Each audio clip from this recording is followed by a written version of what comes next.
Komisi Pemilihan Umum Provinsi Bali pasang alat peraga kampanye pemilu 2019 secara simbolis. Sementara meski KPU telah menetapkan zona pemasangan, namun masih ditemukan adanya pelanggaran. Pengibaran bendera partai politik peserta pemilu legislatif dan pemilihan presiden 2019 di halaman kantor Komisi Pemilihan Umum Provinsi Bali menandai pemasangan alat peraga kampanye peserta pemilu.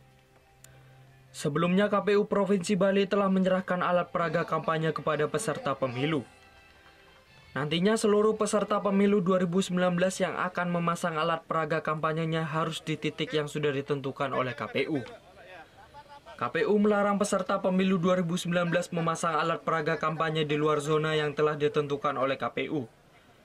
Tapi dari hasil pemantauan, masih terjadi pelanggaran pemasangan alat peraga kampanye. Setelah ke lapangan saya lihat bendera-bendera yang banyak melanggar.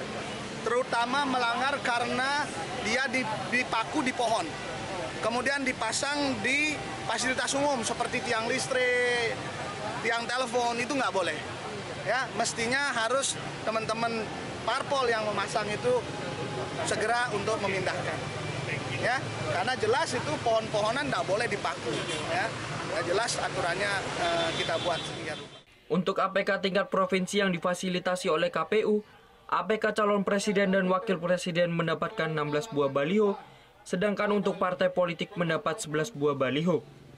Sementara bagi 42 calon anggota DPD RI, KPU memberikan masing-masing 5 buah baliho. Surya Sanjaya melaporkan untuk NET. Oh iya beneran. Iya, oke. Nah, udah kan nonton beritanya? Jangan lupa di subscribe, di like, dan juga di komen ya akun YouTube dari Net Bali.